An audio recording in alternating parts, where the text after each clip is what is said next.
pinanplaning ko po yung luha na yun.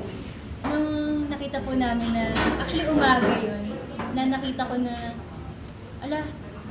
pinag-uusapan na po yung takedown. And then, tumulo na lang talaga yung luha ko na parang, ito na yun.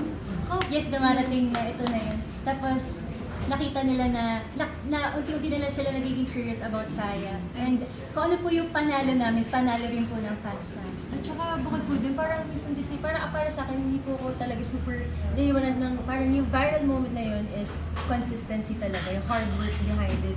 Parang nagkakaroon talaga ng moment to be viral, pero lahat yun, pinaghirapan talaga siya, may process siya.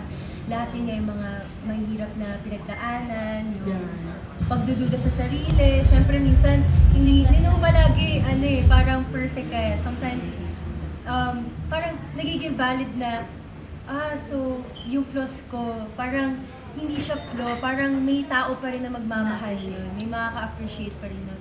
Kaya as much as possible, gusto namin maging authentic talaga, gusto namin ipakita yung authenticity namin sa group and individuality namin. I actually like the part na it took you 4 years kasi it can only be about hard work. Yes. It can only be about talent. Di ba? Yes. All in all ba, for the record, how many years na yung Kaya?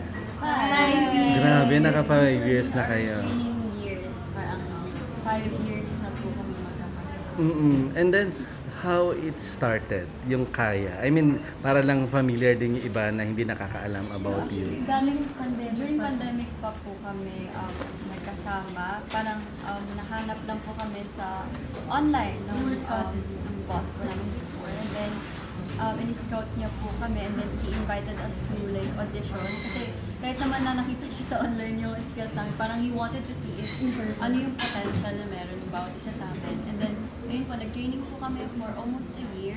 And then, nagkaroon po ng mga evaluations, may tanggalan din. Rankings. Opo, marami po kami. Yung audition. Yes po, from the auditions. And then parang nag-pick lang po sila ng mga girls na tutuloy for the training. And then nagkaroon po ng evaluation, trainings, dancing, vocals, everything. Para talagang dinaanan po lahat namin yung fundamentals and everything. And then ito po, 5 na po kami. And why Kaya?